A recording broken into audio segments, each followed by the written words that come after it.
Okay, so now we move on to C++, the flow control.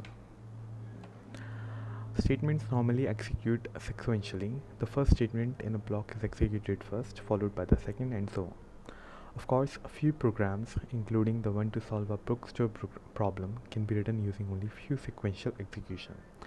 Instead, programming languages provide various flow of control statements that allow for more complicated execution paths. Okay. First, we have the while statement. A while statement repeatedly executes a section of code so long as a given condition is true. So that's true. We can use a while to write a program to sum the numbers from 1 to 10, inclusive as follows. Okay, so we define the IOStream, then we say main int sum 0, well, keep executing the while as long as value is less than or equal to 10. Okay, assign sum plus value to sum and add 1 to value.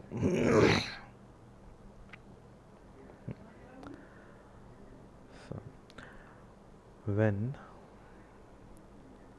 we compile and execute this program, it prints the sum of 1 to 10 inclusive is 55.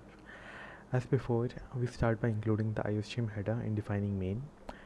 Inside main, we define two int variables, sum, which will hold a summation, and value, which will represent each of the values from 1 through 10. We give sum an initial value of 0 and start value of with 1. Right. The new part of this program is the while statement. A while has the form while condition and this. Okay.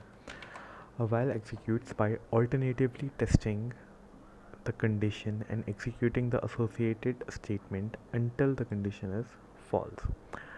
A condition is an expression that yields a result that is either true or false. So long as the condition is true, statement is executed. After executing statement, condition is tested again. If condition is again true, then the statement is again executed. The while continues, alternately testing the condition and executing statement until the condition is false.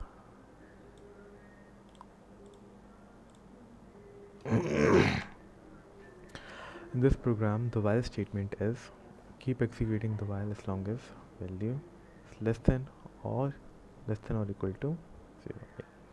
The condition uses the less than or equal to operator to compare the current value of val and 10. As long as val is less than or equal to 10, the condition is true. If the condition is true, we execute the body of the while. In this case, the body is a block with two statements. A block is a sequence of 0 or more statements enclosed by curly braces. A block is a statement. And may be used wherever a statement is required. Right. The first statement in this block uses the compound assignment operator. Okay.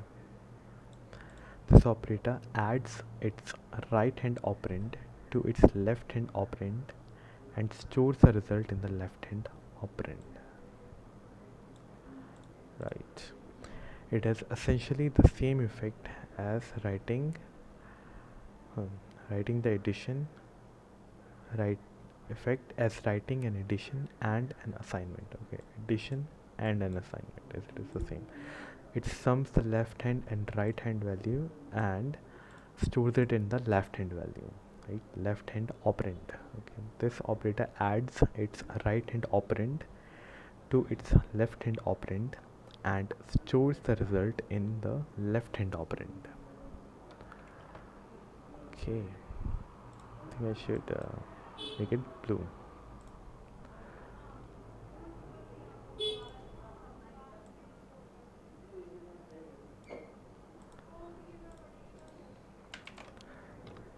Thus the first statement in the block adds the value of val to the current. and stores the result back into sum. The next statement uses the prefix operator. This operator adds 1 to its operand, writing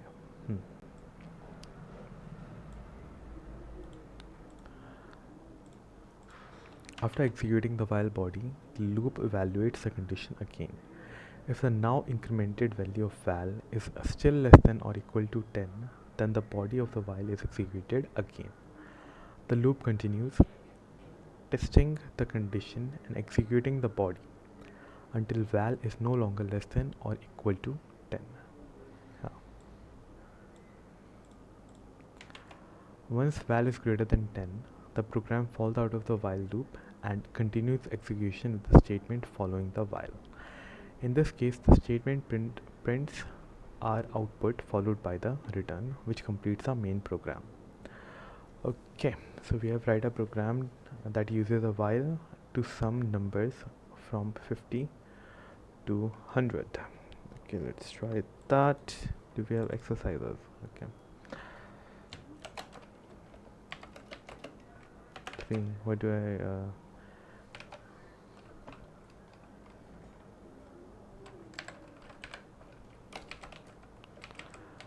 exercise section 1.4.1. I guess that's that.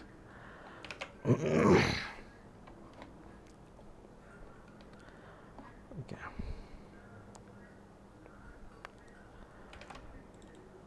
So let me just open it. It's easy. Right, yes.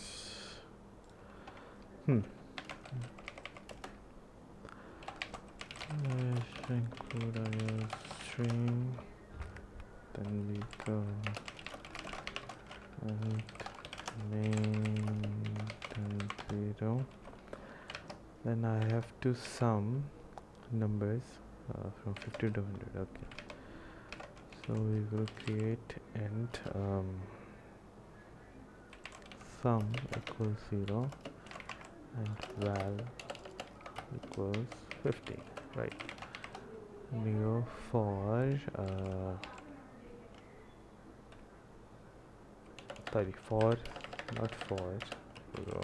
while val is less than equal to 100.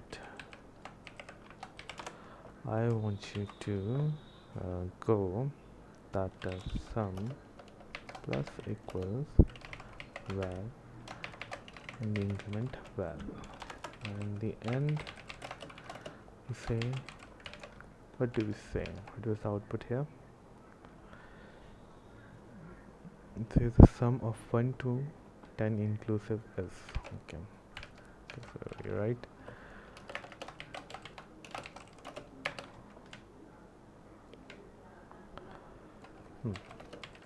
The sum of 50 to 100 inclusive is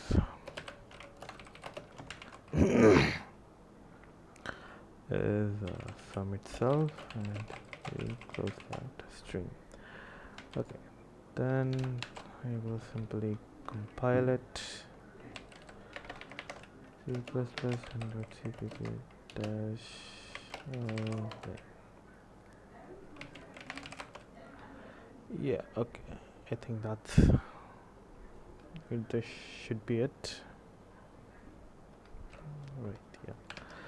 Okay, then we have the second is, in addition to the plus plus operator that adds 1 to its operand, there is a decrement operator, minus minus. Use the decrement operator to write a while that prints the number from 10 down to 0. Okay, simply go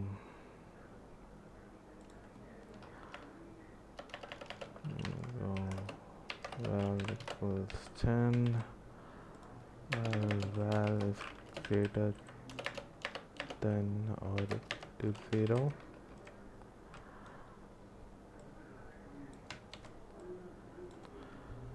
I want to go minus minus val. We want to Um,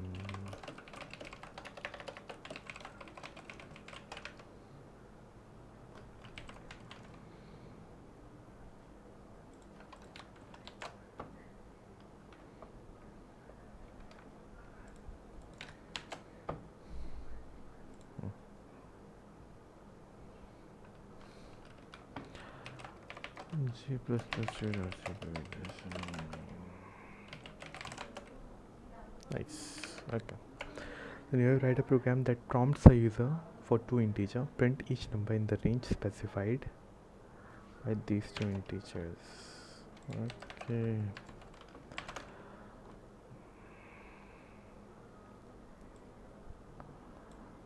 I will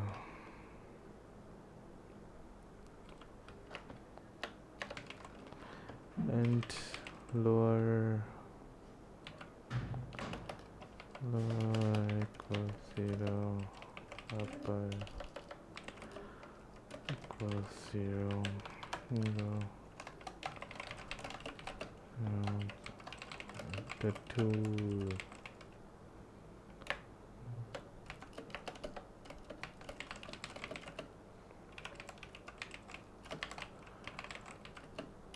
lower and upper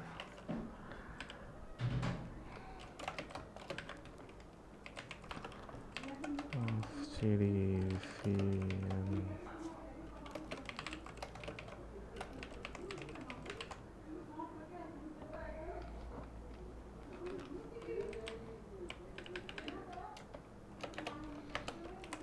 and lower is less than equal to upper. Yeah.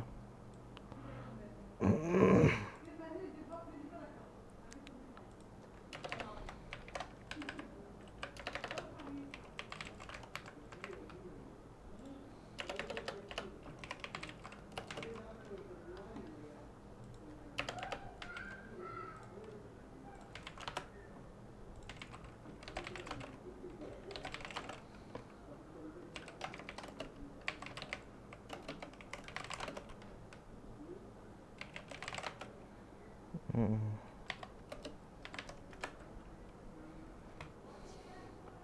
Great. Okay. Print each number in the range specified by these two integers. Okay. Now we move on to the for statement. Am I? Yeah. Great. With the for statement. In a while loop, we use the variable val to control how many times we executed the loop. We tested the value of val in the condition and incremented val in the while body. This pattern using a variable in a condition and incrementing that variable in the body happens so often that the language defines a second statement, the for statement, that abbreviates code that follows this pattern. Right.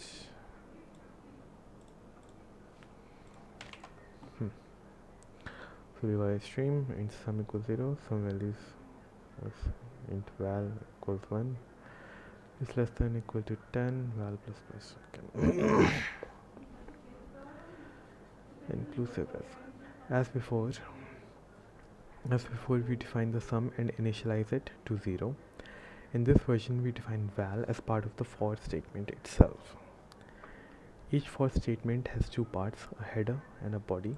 The header controls how often the body is executed. The header itself consists of three parts, and init statement, a condition, and an expression. Okay. In this case, the init statement is int val equals 1. Defines an int object named val and gives it an initial value of 1. The variable val exists only inside the for. It is not possible to use val after this loop terminates. Okay. The init statement is executed only once on entry for the for. The init statement is executed only once on entry for the for. Yeah. A condition compares the current value in val to 10. The condition is tested each time through the loop as long as val is less than. We execute the for body. The expression is executed after the for body. Okay. This is the expression. Uses the prefix increment operator which adds 1 to the value of val. After executing the expression, the for retests the condition. If new value of val is still less than or equal to 10, then the for loop body is executed again. After executing the body, val is incremented again. The loop continues until the condition fails. Okay. To recap, overall execution flow for create val and initialize it to 0. Then we have test whether val is less than or equal to 10. If the test succeeds, execute the for body. If the test fails, exit the loop and continue execution with the first statement following the for body. Increment val and repeat the test in step 2, continuing with the remaining steps as long as the condition is true.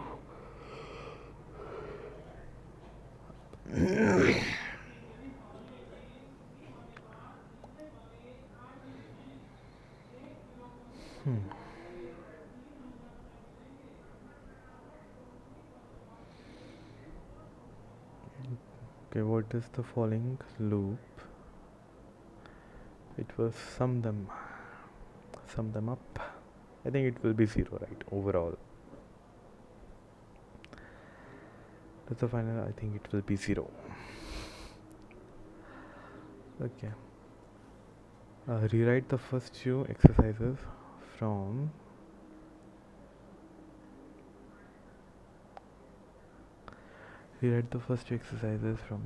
using for loop. Compare and contrast the loop that used a for with those using a while. Are there advantages or disadvantages to using either form? Reading an unknown number of inputs.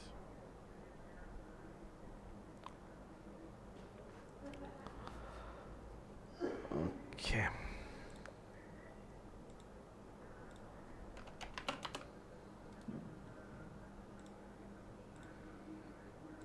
Then let's create for exercise section 1.4.2 new sorry.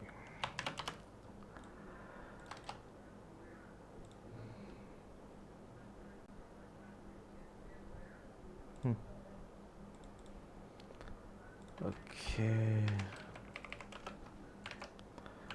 What is the first exercise? What is the following for loop 2? It sums numbers from negative 100 to positive 100. What is the final output of the sum? It will be 0. Anyways.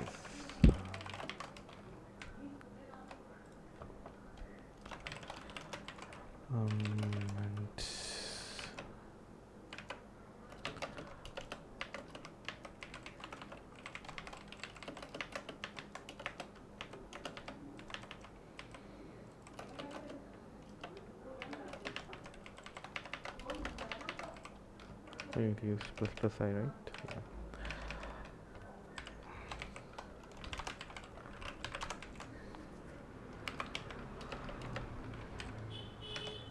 There we go. Sum plus equals I.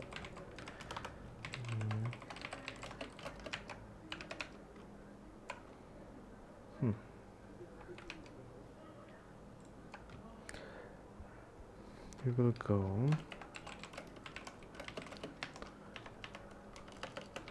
negative 100 to 100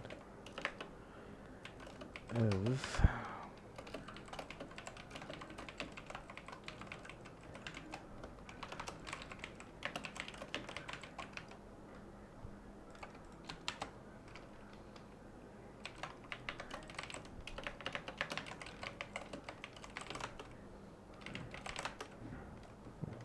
yeah 0. Okay, then rewrite the first exercises. I think I'm not going to do that. It will be so easy. Compare and contrast the loops that used the initialization and the parts are easy, but I think in while it provides us more control over how or when to increment the value. We can like change, we can put conditions as to how to increment the value in steps. We can change the steps in between the loop, because if we are incrementing sequentially like by one, and if I have a condition, and if condition suggesting that if this condition is true, then increment it by a step of 2, then we can increment it by 2, but we cannot change that in the for loop. The advantages or disadvantages to using either of them. Okay. Write a program that contains the common errors discussed in the box on page 16. Familiarize yourself with the message the compiler generates. Page 16. What are the common errors? Okay.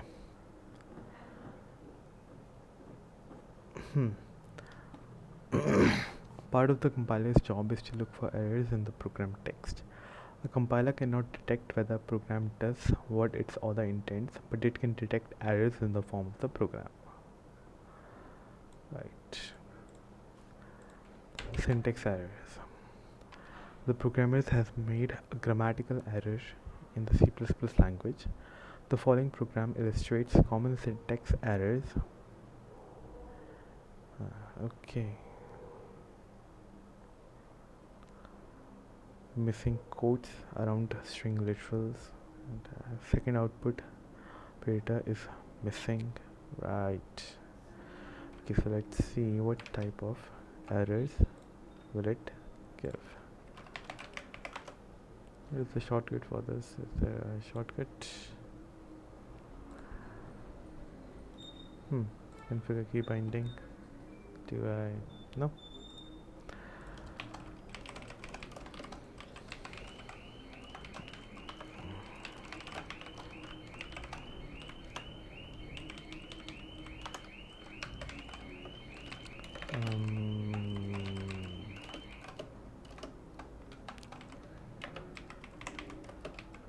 Hello there. See what kind of error will it throw. Okay, so it gives hello was not declared in the scope. Did you mean ftello? Hello. Okay, so it gives a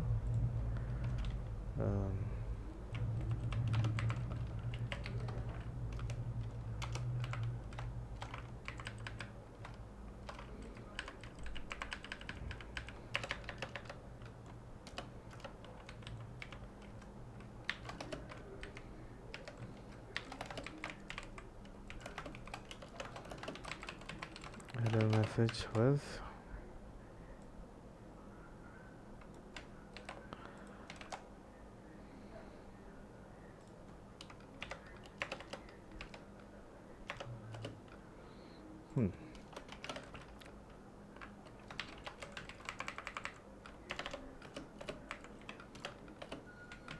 yeah. Okay, let's try forgetting the another operator.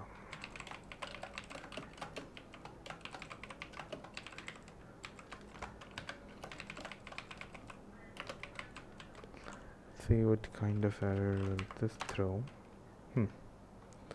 Expected. Yeah. Okay.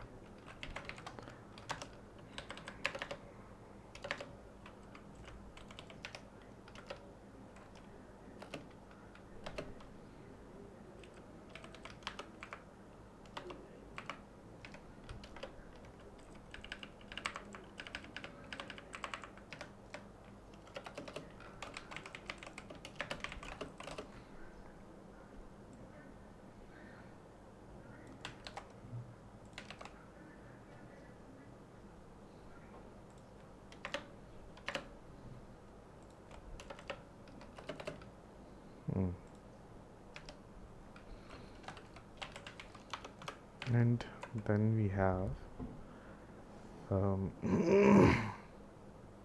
okay, forgetting a semicolon after end. Okay.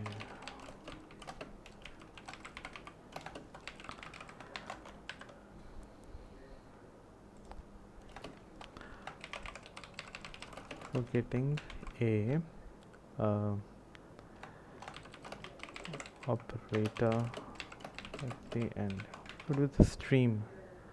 What was this operator called? Some stream, something input, hmm, output operator. Yeah, okay, this is the output operator. Getting the output operator.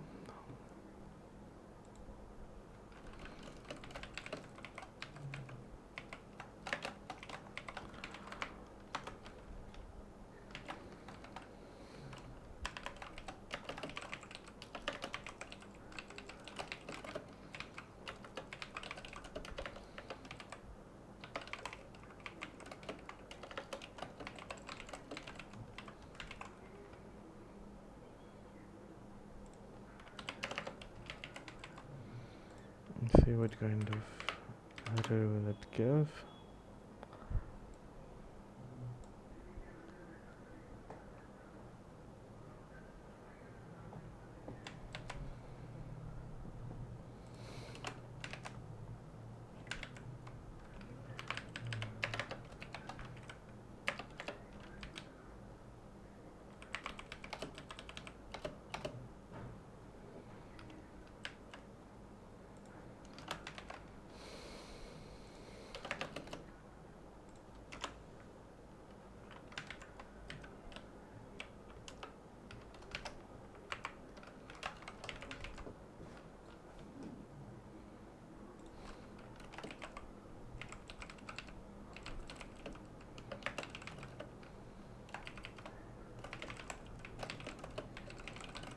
String literal. Okay, so these are the types of errors we get. Yeah, okay, type errors. Then we have type errors. Each item of data in C++ has an associated type. The value 10, for example, has a type of int, or more collo colloquially. How do you even say that? Colloquially. Colloquially. Colloquially. Informally. Okay. Colloquially. Colloquially. It means informally. Familiar. Colloquially. Or colloquially. Or more colloquially is an int. The word hello, including the double quotation marks, is a string literal. One example of a type error is passing a string literal into a function that expects an int argument. Okay.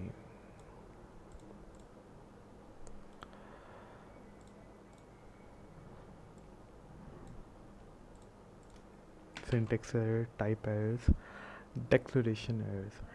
Every name used in a C++ program must be declared before it is used. Okay. Failure to declare a name usually results in an error message.